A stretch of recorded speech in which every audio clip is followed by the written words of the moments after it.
Maintenant que nous avons introduit la matière dans les deux dernières vidéos avec la définition du droit constitutionnel, ses sources et son historique, nous allons maintenant nous pencher sur l'aspect théorique du droit constitutionnel. En gros, avant de parler du droit positif, c'est-à-dire le droit qui s'applique à nous concrètement, on va d'abord parler des différents types de démocratie, de régime politique, de constitution, les modes de scrutin existants, etc. Bref, de la théorie, mais ce n'est pas inintéressant, et c'est même nécessaire pour comprendre où se situe notre droit constitutionnel et notre régime politique, suivant les différentes classifications.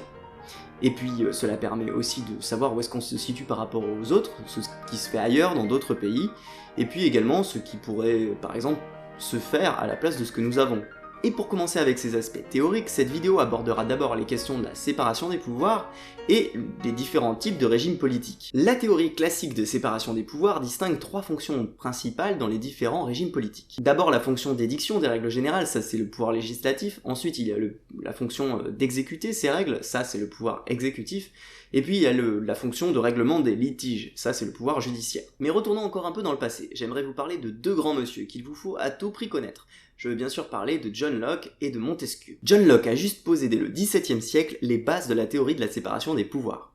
Bon, c'est vrai que Aristote dans l'Antiquité l'avait déjà plus ou moins fait, il avait évoqué dans son ouvrage politique la possibilité de diviser théoriquement trois différents pouvoirs politiques, mais en fait, c'était pas vraiment clair comme distinction, et en plus, il ne proposait pas de séparation entre ces trois pouvoirs, c'était purement théorique. Alors que John Locke, lui, dans son traité du gouvernement civil de 1690, distingue réellement trois pouvoirs, donc que sont les pouvoirs exécutifs, législatifs et confédératifs, c'est-à-dire les relations internationales, et il propose clairement de les séparer. Ce serait provoquer une tentation trop forte pour la fragilité humaine sujette à l'ambition que de confier à ceux-là même qui ont déjà le pouvoir de faire des lois, celui de les faire exécuter, et c'est pourquoi on en vient à séparer le pouvoir législatif et le pouvoir exécutif. Et puis est venu Montesquieu, qui considérait que la séparation des pouvoirs était une recette institutionnelle libérale pour garantir les libertés individuelles.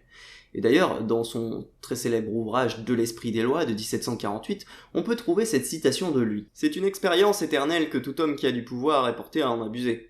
Il va jusqu'à ce qu'il trouve des limites. Pour que l'on puisse abuser du pouvoir, il faut que, par la disposition des choses, le pouvoir arrête le pouvoir. » Et il distingue pour sa part les trois pouvoirs que l'on connaît aujourd'hui. La puissance exécutrice, la puissance législative et la puissance de juger. Quand ces trois pouvoirs sont réunis dans les mains d'une seule et même personne, eh bien ce n'est pas bien. On appelle ça une dictature, ou bien une monarchie si jamais ces pouvoirs sont héréditaires. Et en général cela n'augure rien de bon pour les libertés individuelles. Et si les pouvoirs sont entre les mains d'un même organe, alors il peut s'agir par exemple d'une oligarchie ou d'une dictature parlementaire. Et quand ce pouvoir est aux mains d'une élite qui reste tout le temps en place, alors il s'agit d'une aristocratie. Oui, c'est à peu près notre système actuel, un savant mélange entre aristocratie et apparence de démocratie. Pardon, je m'égare. La séparation des pouvoirs peut être nuancée. Ainsi, certaines constitutions prévoient une séparation stricte des pouvoirs, comme la constitution américaine ou les constitutions françaises de 1791, 1795 et 1848. Et dans ce cas de figure, les trois organes sont indépendants les uns des autres et ne peuvent pas agir les uns sur les autres. Mais d'autres constitutions prévoient une séparation souple des pouvoirs. Donc avec une possibilité pour les organes institutionnels d'agir les uns sur les autres, de se renverser, de se dissoudre ou de se contrôler. En France, la séparation des pouvoirs est un principe consacré dans l'article 16 de la DDHC du 26 août 1789. Toute société dans laquelle la séparation des pouvoirs n'est pas déterminée n'a point de constitution. C'est aussi le cœur des lois des 16 et 24 août 1790 et du décret du 16 fructidor en 3, dont vous entendrez souvent parler dans vos études de droit.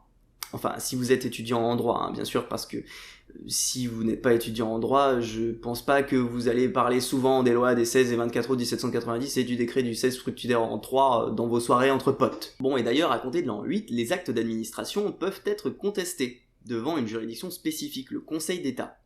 Et c'est de là que découle la séparation entre l'ordre judiciaire et l'ordre administratif en France. C'est une conséquence directe du principe de séparation des pouvoirs. Et d'ailleurs, ce principe de séparation entre judiciaire et administratif se trouve confirmé par un PFRLR, un principe fondamental reconnu par les lois de la République depuis une décision du Conseil constitutionnel de 1987.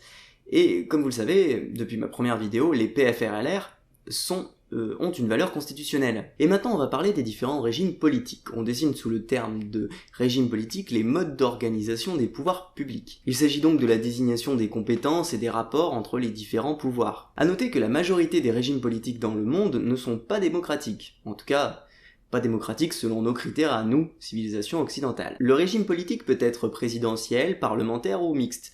La France, elle, a un régime mixte, semi-présidentiel. Et d'abord le régime d'assemblée. C'est un système institutionnel dans lequel tous les pouvoirs procèdent d'une assemblée qui est élue au suffrage universel direct. Elle élit en son sein des comités qui exercent des activités exécutives ou judiciaires. Il y a dans ce système une omnipotence du pouvoir législatif, et donc une confusion entre les pouvoirs, il n'y a pas vraiment de séparation. Le plus souvent, ce régime d'assemblée est pratiqué par des assemblées qui souhaitent rédiger des constitutions, comme le régime de l'Assemblée constituante ou de la Convention nationale. Ensuite, il y a les régimes parlementaires. Le régime parlementaire est issu de la baisse de pouvoir des monarchies en Europe, quand les assemblées parlementaires ont commencé à prendre le pas sur les pouvoirs du roi.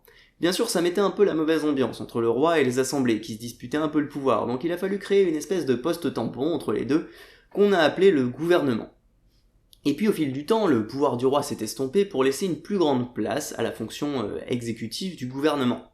Dans les régimes parlementaires, c'est donc le gouvernement qui détermine et conduit la politique de la nation. Bref, le régime parlementaire, c'est une séparation souple des pouvoirs, avec des mécanismes de régulation en cas de désaccord entre les organes institutionnels. Dans les régimes parlementaires, l'exécutif et le législatif ont un pouvoir d'action l'un envers l'autre. Donc cela implique une étroite collaboration entre le gouvernement et les assemblées. A noter qu'il y a deux types de régimes parlementaires, monistes ou dualistes. Moniste, c'est quand il n'y a qu'un seul organe chargé de l'exécutif, le gouvernement. Donc il n'y a pas vraiment de chef de l'État, où il est complètement effacé. Il n'a qu'un rôle protocolaire, symbolique, diplomatique. C'est le cas typiquement de la reine d'Angleterre, qui est là juste pour faire joli sur les photos. Et les régimes parlementaires dualistes, appelés aussi orléanistes, parce que inventés sous le régime de Louis-Philippe, duc d'Orléans, c'est quand le pouvoir exécutif est bicéphale, c'est-à-dire qu'il y a deux têtes, le gouvernement et le pouvoir exécutif. Quand il y a deux assemblées, on dit que c'est bicaméral, et quand il y a deux têtes de l'exécutif, on dit que c'est bicéphale. C'est comme ça, c'est le vocabulaire. Et dans ce cas de figure, le gouvernement est pris en sandwich. Il engage à la fois sa responsabilité devant le chef de l'État et devant les assemblées. Dans le régime présidentiel, afin que chacun des détenteurs des pouvoirs ne puisse en abuser, chacun a un rôle bien défini. C'est-à-dire que la puissance exécutive va s'occuper de la représentation à l'international, de la direction de l'administration, ou encore du pouvoir réglementaire, tandis que le pouvoir législatif, lui, ne va s'occuper que de la fonction d'édiction des lois ou du pouvoir de réviser la Constitution. Du coup, dans un régime présidentiel, il n'a plus besoin de bicéphalisme dans l'exécutif, puisque de toute façon, il n'y a plus de responsabilité engagée entre les organes institutionnels. Le régime américain, par exemple, est typiquement présidentiel. Il y a une stricte séparation des pouvoirs entre le législatif et l'exécutif, mais aussi entre les États fédérés et les États fédéraux. Le pouvoir exécutif est élu au suffrage universel direct ou indirect et il ne peut pas être renversé. À noter que du coup, le chef de l'État, dans le modèle présidentiel américain, peut être destitué. Mais sur les trois procédures qui ont été lancées d'impeachment aux États-Unis contre un président américain en place, ça n'a jamais abouti. La première procédure d'impeachment lancée aux États-Unis était celle contre Andrew Johnson en 1868, et il s'en est fallu d'une seule petite voix au Sénat pour que la procédure réussisse. Une procédure de destitution aurait aussi pu marcher contre Nixon à la suite de l'affaire du Watergate, mais là encore, ça n'a pas pu aboutir, parce que Nixon a démissionné avant de connaître ce déshonneur. Et puis enfin, troisième procédure d'impeachment avortée, Bill Clinton. À la suite de l'affaire Lewinsky, vous savez, il y avait eu un début de procédure d'impeachment, et finalement ça n'avait pas abouti, là encore, à quelques voix près. Et étant donné que le pouvoir judiciaire a une large indépendance, elle a de larges prérogatives également. Vous savez qu'aux États-Unis, la Cour suprême a une jurisprudence tellement forte qu'elle est presque à un niveau législatif. Le président aux États-Unis, comme on l'a dit, est à la fois le gouvernement et le chef de l'État. Donc, en plus, dans le même temps, il n'y a pas de pouvoir de dissolution des assemblées. Ce qui fait que le président des États-Unis, lui, n'a qu'un droit de veto, simplement, sur certaines décisions du Congrès, et c'est tout. Mais il n'a pas de pouvoir d'initiative de la loi, comme en France, par exemple. Donc c'est vraiment les assemblées, le Congrès, aux États-Unis, qui a l'initiative des lois et le vote de la loi. En plus de bénéficier de larges pouvoirs d'investigation, au travers des commissions d'enquête, commissions parlementaires. Quant au ministre, il porte le titre de secrétaire aux États-Unis. Le principal étant le secrétaire d'État, qui est en fait le ministre des Affaires étrangères, en équivalence. Bon, en vrai, il y a quand même des soucis avec ce régime-là au final. Comme vous le savez, le président, il est élu sur la base d'un programme. Le problème, c'est que vu qu'il n'a pas du tout d'initiative au niveau des lois, si jamais le Parlement n'est pas de sa couleur politique, eh ben il ne peut tout simplement pas mettre en œuvre son programme politique.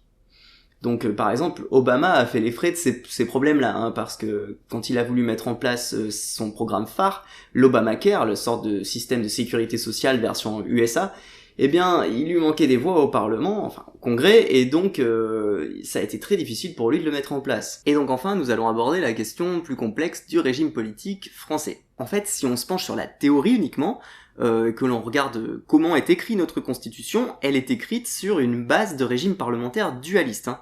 Le chef de l'État a un vrai pouvoir, une vraie légitimité, il est élu au suffrage universel direct, il peut dissoudre l'Assemblée nationale, il peut choisir ou révoquer les membres du gouvernement. Bref, il y a donc une séparation souple des pouvoirs propre au régime parlementaire. Cependant, la toute-puissance du chef de l'État en France, grâce au système des partis politiques, qu'on appelle aussi hyper-présidentialisation ou césarisme du pouvoir exécutif, entre autres termes utilisés par la doctrine, ça a fait dire à cette doctrine justement que le régime en France était se rapprochait peut-être plus d'un régime mixte, semi-présidentiel, avec un gouvernement qui en pratique était très effacé, avec un chef de l'État qui récupère son rôle et qui en fait exerce à sa place toutes les fonctions du gouvernement. Enfin, sachez que dans le cadre des périodes de cohabitation, c'est-à-dire quand le Premier ministre n'est plus de la même couleur politique que le président, et ben là on en revient à un régime parlementaire moniste. En effet, la plupart des pouvoirs du président de la République étant des pouvoirs contresignés par le Premier ministre, ça c'est ce qu'on verra dans une vidéo ultérieure sur le pouvoir exécutif en France, et ben forcément tous ces pouvoirs s'en retrouvent considérablement amoindris quand le Premier ministre est opposé à la politique du président. Le chef de l'État devient donc automatiquement effacé en période de cohabitation et il n'exerce plus en réalité que des fonctions diplomatiques, des fonctions symboliques. Voilà, il est là pour inaugurer les chrysanthèmes, quoi. Alors, petite parenthèse, pourquoi le président de la République est parfois obligé de choisir un Premier ministre qui est opposé à lui, alors que dans la théorie, il a le droit c'est un pouvoir propre en fait, de nommer le Premier ministre qu'il souhaite? Eh bien tout simplement parce que, comme vous le savez, il y a le mécanisme de la motion de censure qui existe au bénéfice des parlementaires, et donc si un président qui n'a pas la majorité au Parlement nommait un Premier ministre de sa couleur politique, et pas de la couleur politique de la majorité du Parlement, alors automatiquement la majorité du Parlement voterait la censure du gouvernement et dégagerait le Premier ministre en fait. Donc si le chef de l'État veut que le Premier ministre et les ministres puissent bosser correctement en relation avec le Parlement, quelque part il est obligé dans la pratique de choisir un Premier ministre qui est opposé à sa politique, qui est de la même couleur politique que le Parlement.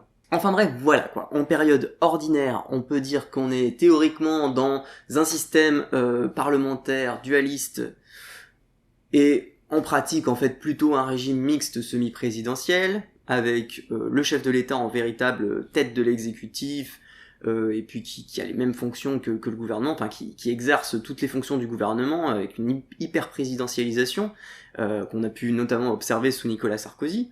Et puis en période de cohabitation, là on en revient à un régime parlementaire moniste, avec le Premier ministre comme véritable tête de l'exécutif. Bon, et puis depuis la révision constitutionnelle de 2008, quand le Parlement est réuni en congrès, ils peuvent quand même destituer le président, hein, mais la procédure est assez complexe et ce n'est encore jamais arrivé en France bien entendu. Et voilà, je pense qu'on a parlé des points essentiels du principe de séparation des pouvoirs et des différents types de régimes politiques qui sont induits par ce principe de séparation des pouvoirs. La prochaine vidéo traitera de l'État et de la nation. Merci et à bientôt, la séance est levée.